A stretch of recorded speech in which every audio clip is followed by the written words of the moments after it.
Hello and welcome to Quilt Addicts Anonymous. I'm Stephanie Soebbing. Today we're going to replay a video that we created last year for our free pattern for Valentine's mug rugs, and we've got new kits to show you as well. This is a really fun pattern. It's just some simple half square triangles. You can make it with scraps or fat quarters. We're going to show you what we've done here for our new options. We got this really cute line in from Paintbrush Studios. It's absolutely adorable and it's got cats on it, so you know everybody loves cats. At least those who love cats really love buying fabric with cats on them. At least that's what we've seen. And we did both a pink and a red colorway for this one, so you can decide which one you like. We're going to take a quick look. Vicky, who is a fabulous member of our team, pieced and quilted these. You're going to use just about every bit of the fat quarter, as we'll use what we don't use for the piecing, we'll use for the binding, and it's just really cute, really fun. And then we had some extra backing fabric from a quilt that we did for Stashin a while ago, so that coordinates really well. Super cute, super adorable to put your coffee on, and maybe a sweet treat, have some fun with. So that is the pink one. You can see our little kitties poking out and the hearts. It's just so cute. Now we're going to take a peek at the red version. So these are a little bit bolder because they are more of the red tone fabrics than the pink ones. And they're still just so cute. They're so fun. This one does have one lighter print, but they are so cute. And we see some little paw prints in there. It's just so adorable. Let's look at both of them together. Aw, now that's adorable. That's a great look. I can't wait to go get some coffee and do some photographs with this, and then get to drink my foamy coffee with these. They're so cute. They're so adorable. I think you guys would, if you don't love them, I guarantee you know somebody who will appreciate the cats. And you know what? It's not like overwhelming cats, because this one we just see a little bit of paw print like right here because the pieces are kind of smaller. And here, you know, we see some little cats in glasses here and there, but it's not like overwhelmingly meow kitty cat. They look like sweet, cute little mug rugs. And I bet you can whip them up in time for Valentine's, because it's a really cute project.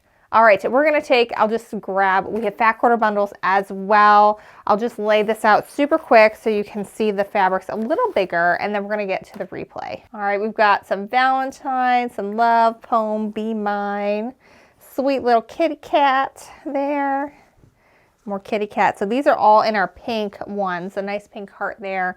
And then we're gonna transition into more of the red. So those are some sweet treats. Some XOXO with this is adorable. This is a paw print with hearts in it, and if any of you have ever had pets, then you know how that is. These look like little postage stamps with the cats on them. So cute. And some more sweet treats. And mustaches. Not sure what mustaches have to do with it. I guess whiskers. Who knows? All right, well, that is cute. It is adorable. It is so fun. And go grab that up. We've got the mug rug kits. We have the fat quarter bundles. We have a little bit of yardage as well. So lots of fun stuff. I think you guys are going to love it. Now let's go watch that replay. So the first thing we have to do is create some half square triangles from squares. This is my favorite way to do squares because you get two for the price of one, and they're super accurate. So what we're going to do is we're going to take our background square and we're going to line it up so that our ruler is going from tip to tip here.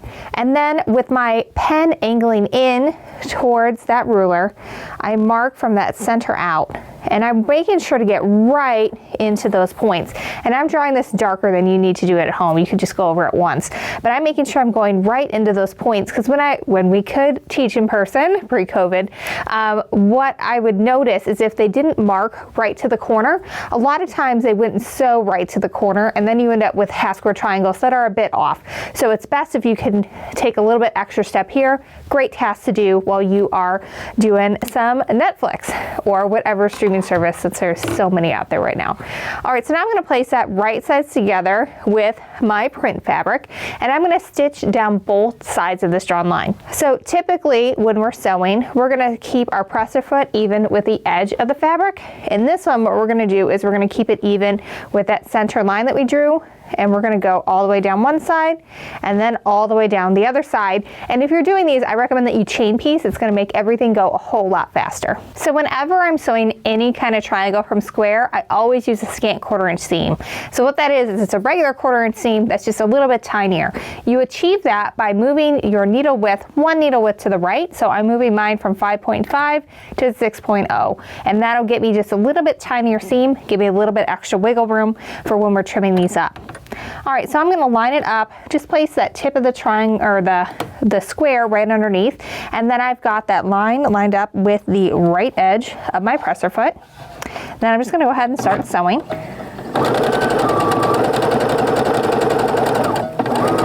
Now when you get to the end and you can't hang on it anymore, what you want to do is just move your finger to the side, and that'll help you guide it. So you've got a really good 1/4 inch seam all the way down, because a lot of times if you end up with smiley or frowny face where your seam isn't straight, it's usually because you got off at that point. If you were chain piecing, you would just lift it up and slide your next one underneath.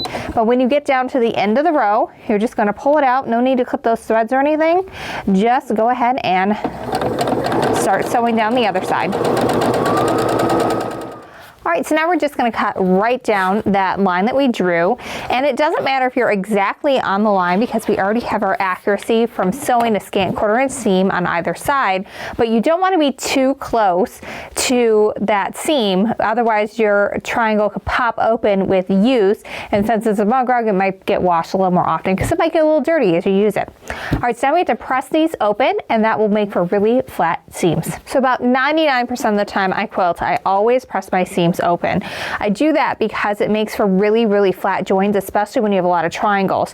So I'm just going to give it a press from one side, and then I usually give it another press from the other side, from the right side, just to get it super, super flat. And I'm just going to go over that one more time because I was kind of chalking through the other one. So what I do is I just kind of open that up with my fingertips first, then I put the nose of the iron straight down the center of that seam and just glide it down. And this allows me to get right in those points if I want to when I'm quilting without worrying about breaking any needles. All right, we've got one more step before we can call this done. We have to trim this to size. So I always stand up when I trim. What that does, it gives me a little bit better view of the top of this. And what I'm looking for is making sure that my 45-degree line is going straight down that center seam. I don't want it cockeyed because then I'm never going to have this point in the corner, and so it's not going to turn out the way I want it. So what I'm going to do is get that in there first, and then I'm making sure that I've got a little bit of fabric hanging off past 2.5, both my measurement and over my ruler here. Now I always keep my pinky right here to the left. That helps me hold this ruler still and keep it from shifting while I'm working. So I'm going to go ahead and clip up to the side, and then I'm going to take those and move them out of the way. So now we see that our point is going straight up, which is exactly what we want. I'm going to go ahead and do a 180-degree flip. And now this time I'm lining up that 45-degree with that seam first, and then 2.5 on exactly on my left side and my bottom because we've already trimmed that. So now I'm going to go ahead and slice off my outsides. Now you can see here that we didn't really slice off that much, but if I'm going to compare it to the original, you can see that there is a marked difference in size and then also neatness. So in order to get really good joins and not have wavy blocks that are kind of bulky in places, this is a really critical step. So I know it's a little tedious and it's tempting to skip, but it's something you definitely want to do if you want to have really fabulous blocks, and especially with the mug rug, it's important to have everything lay nice and flat because you're going to be putting a drink on it. You don't want it to tip and wobble. So do take this step with all your half square triangles, then we'll be ready to sew our mug rug together. All right, through the magic of editing and a fabulous staff, I've already got a mug rug that's almost ready to go together here. But I've left or instructed my staff, actually I won't take credit for it, to leave the top row ready to go for me to sew together to show you how to join these and get really, really fabulous points. So the first thing I want to do is I'm going to flip these guys right sides together because I'm going to sew those together first. I'm going to pin them. So whenever we're pinning open seams together, what I like to do is just kind of lift it up, and I'm going to kind of just make sure that those seams are right on top of each other. If you pull it back, they should really just be right on top of one another. And it's a lot easier to see when it's a block like this where you've got a clear white side and a clear pink side here. So that is always kind of fun. So I'm going to go ahead and give that a pin. right there. And then I'm going to do the same thing for the other one. Now I really only leave these pins in until I've gotten a couple of stitches in, because I don't want to stitch over those pins. You can break a needle that way, but I want to hold this together until I've got it stitched down and my needle remains down, because then that needle will kind of act like a pin and make sure I've got really great joins all the way down. So for the rest of this block, I'm just doing a regular 1/4 inch seam. We're done with that scant 1/4 inch seam business. So what I'm going to do is I'm going to go ahead and slide that underneath, and I'm going to just take a couple of stitches forward until I've got that whole first half of that seam allowance covered. Now I've got my needle down, so I'm going to go ahead and remove that pin. I'm safe to kind of keep it together. Then I'm going to line up my corners at the bottom and go ahead and stitch. So then when I can't hang on anymore because my hand is going to be underneath there, what I do is I just move my finger to the side to help guide and keep that 1/4 inch seam nice and straight all the way down. All right, so now I'm going to repeat with my other block.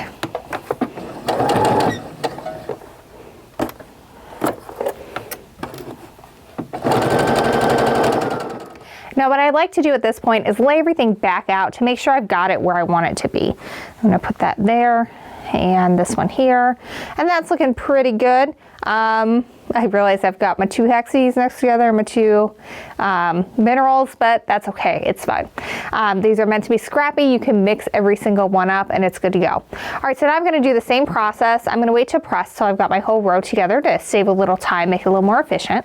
But I know that I've got everything where I want it, so I'm going to go ahead and pin and sew one more time for the center seam. All right, so for this one, we don't have that point at the top. We've got it way at the bottom.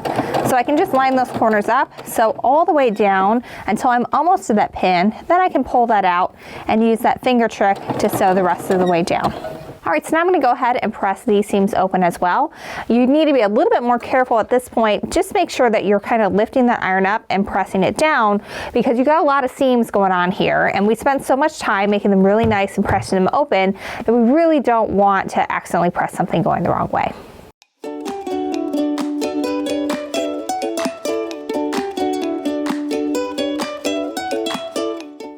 One final thing I really like to do, because I don't use steam in my iron, is use a spray mister. These are meant for hair salons. They turn any liquid into an aerosol spray. So I can just spritz that, and I don't get any water droplets. It just gives it a little bit of essentially what steam would do, but you don't have to worry about your iron spitting and getting nasty over time, because it's going to just get it nice and flat without gunking up your iron.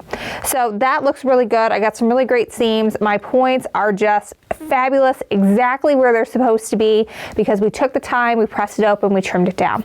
All right, I'm going to give these a little press too, and then we're going to sew our rows together to complete our top for our mug rug.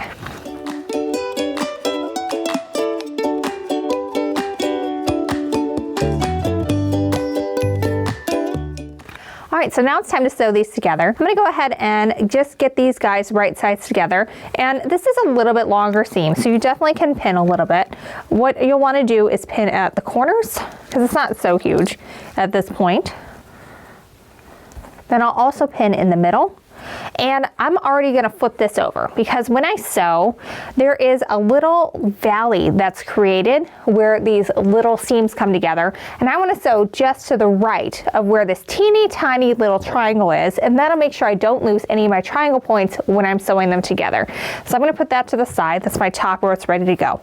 Now I'm going to zoom in so you can see how I pin these using a 2-pinning method to make sure that you never have a triangle point amiss ever again. All right, so first I'm going to go ahead and flip this one up and pin that, because then I can sew both sides at one time. I don't have to bring it back to the pressing board. And since this is a smaller piece, I can get it on there without worrying about accidentally stitching it in on the other half. All right, so now I'm going to flip this over, and we're going to get a little bit closer look at what I mean where these little valleys are.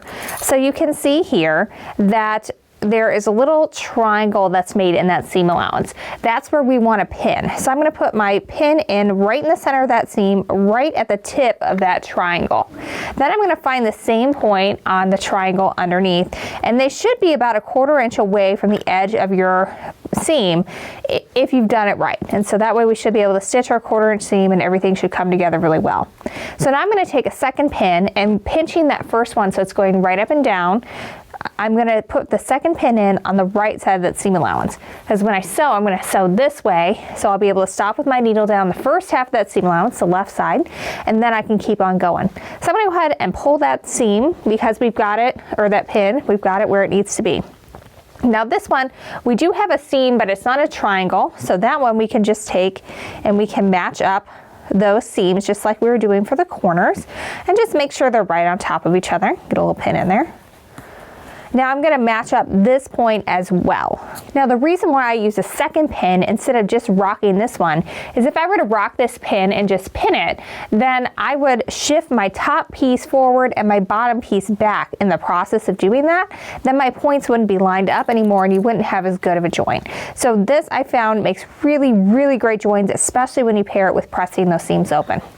All right, so now I'm ready to give this a sew, and I just want to show, now that we've got a closer bit, you can see where this little triangle is. I want to sew just one needle width to the side of where that teeny tiny triangle is, and that'll make sure I don't lose my point. All right, I'm slowing down as I'm coming to where those corners are, so I can be really deliberate about where I sew.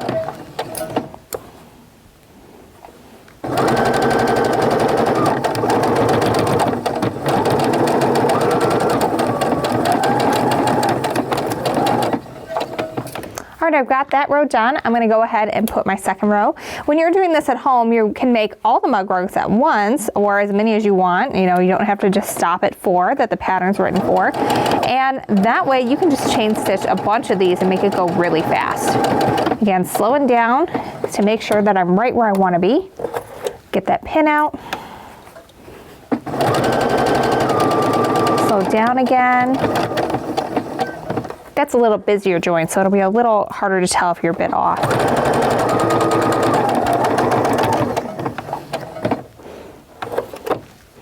Now for this last part, I'm just gonna line up my corners. You could pin them ahead of time if you want. I like to just kind of do it as I'm sewing. All right, so if you remember, I pinned both sides of this. I don't want to sew it just yet. I've got to open it up a little bit. Otherwise, I'll stitch that in, and I don't want to do that. I am going to stitch though with my pointy side up, because that way I can tell where my little points are, and I can make sure I don't lose that bottom point either.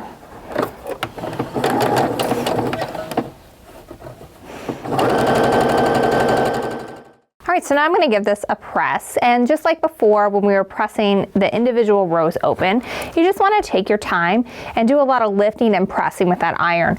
That way you make sure that you are not accidentally pressing any of those triangle seams going a way you don't want them to go. And I always press for the back first and then the front. Then I take my spray mister and give that seam a little squirt and go over it one more time with the iron to get it really nice and flat. Now I'm going to repeat that with the other 2 seams I just sewed.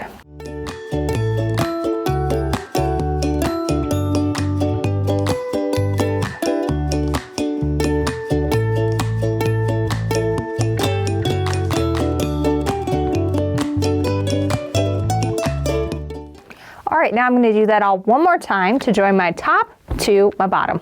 There is one difference when you're joining this row, and that's you've got your diagonal ones as well. So when you pin those, it's going to be the exact same process as when you were pinning your rows together. You're just going to start with that diagonal pin, and then you're going to work your way across, pinning and joining those seams.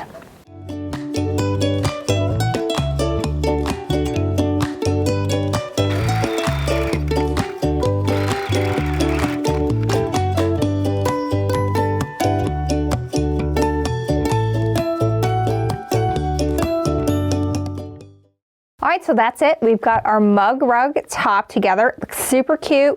We didn't lose any of those triangles, so if that's something you've been struggling with, this might be a nice short project for you to practice with. But we're not going to stop here. I'm going to quilt it too and give you guys some ideas. Now you can always just do some walking foot quilting. That's totally an option.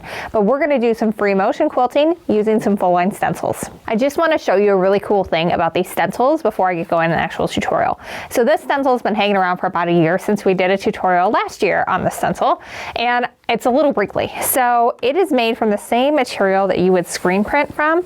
So you can just take your iron, and do make sure it's clean first, because otherwise you will heat set any of the colored chalk on it. But I can just press it and that thing looks good as new. So if you get it in the mail and it's been creased a little bit in shipping, just take an iron to it and it'll make it a lot easier to do your stencil transfer on.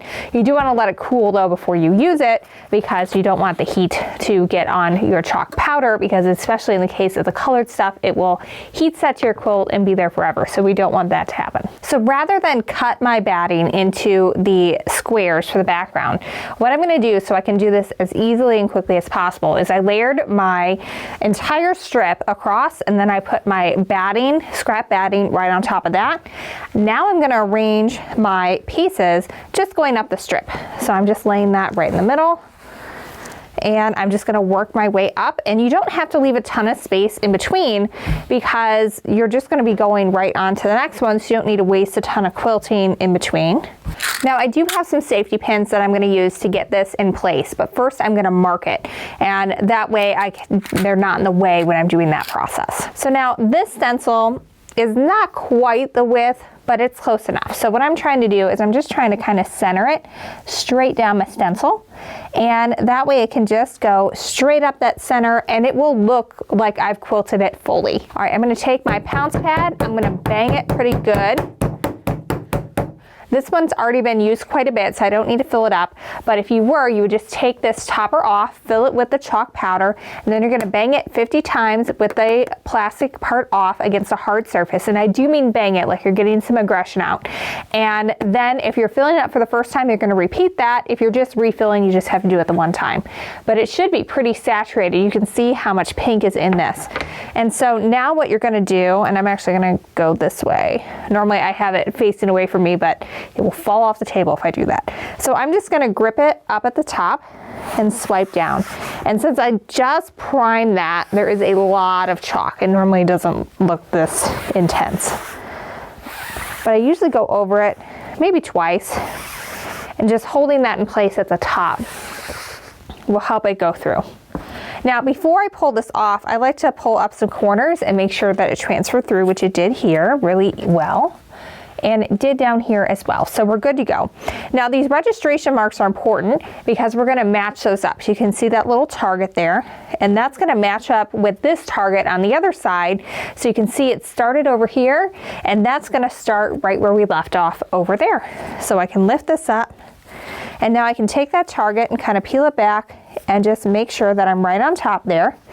And then I'm just going to line up again so that I'm going right up the center of those blocks. So once you have it lined up, you can go ahead and repeat. Make sure to double check that it transferred well, and it could go a little more on that side. I'm going to do a few more bangs.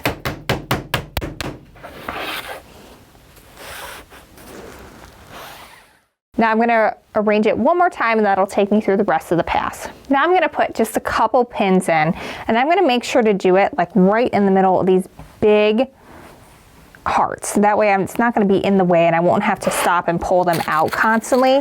I really just want maybe two a section, as I'm using cotton batting, so it's going to really stick to it really well. I just don't want the blocks to go all over the place as I'm quilting, because it's not like it's an entire like table runner that's all stuck together. It's 4 distinct mug rugs.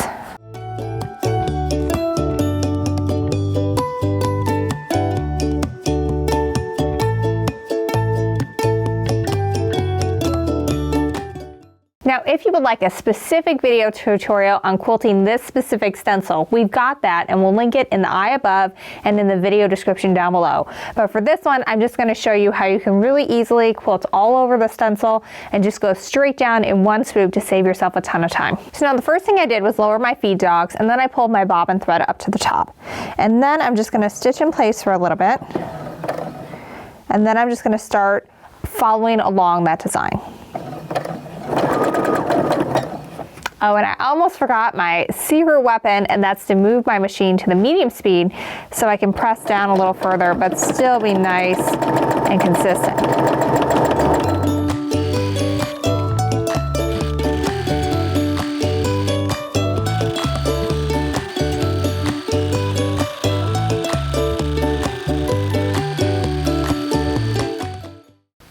So I think it's super important to show you guys when I screw up too, because I know with editing and having quilted for over a decade, it's really easy to just make it look like I'm perfect and I don't screw it up.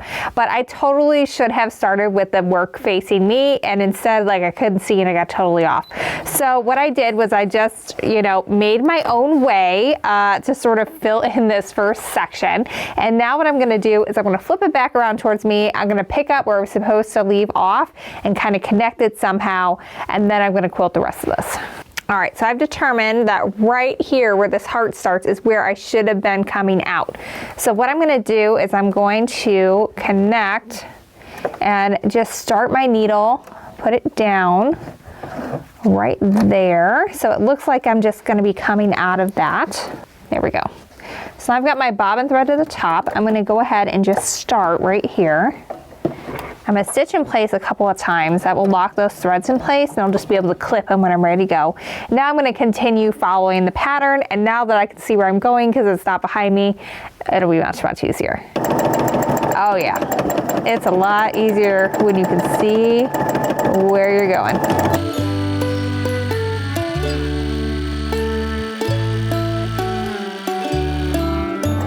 All right, I'm getting to the edge here, and I am going to quilt. I'm gonna make sure I'm lifting up over this part. I am going to quilt on the lines that are just on the batting, because that's a really important part of making sure that you're working your way around well. And do be careful when you're going up and over that you don't miss anything. Because here it's really easy for that to just kind of get caught underneath. So I'm kind of making sure going nice and slow there.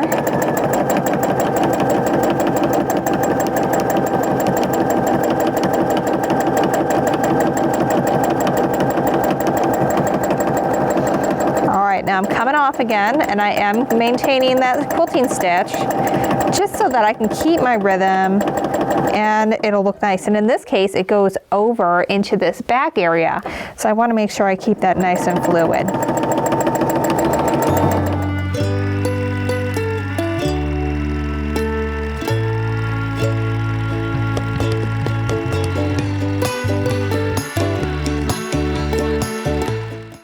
So I really like how the quilting turned out on this, and I should tell you, it's definitely not perfect.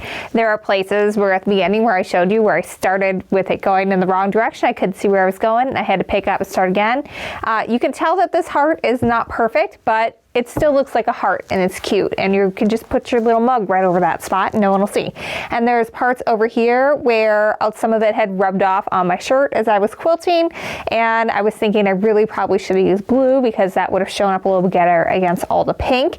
But you know what, by then I had kind of gotten the pattern down and it was back in my muscle memory, so I was kind of able to just make it work however it works. But this is a really good thing to practice on if you've been thinking about doing free motion quilting. This is a really cool part about this stuff. A lot of it will come off just as you're quilting. That dust will just kind of go away in the process of moving it under your machine. But then I just take my machiner's quilting gloves, and they do get, you know, they're turning pink. But you can also use a wet washcloth and just get it out of there. And the dust really, the powder goes away really, really well. And you do not see it again. It's not like a product that would come back later. Once it's gone for good. All right, so I'm going to take my rotary cutter and I'm just going to cut up the center of these, and then I'm going to add some binding to it, and then we will be ready to enjoy a nice little cup of hot cocoa with maybe a Valentine treat. So I'm going to go ahead and do that, and then we'll show you the finished product.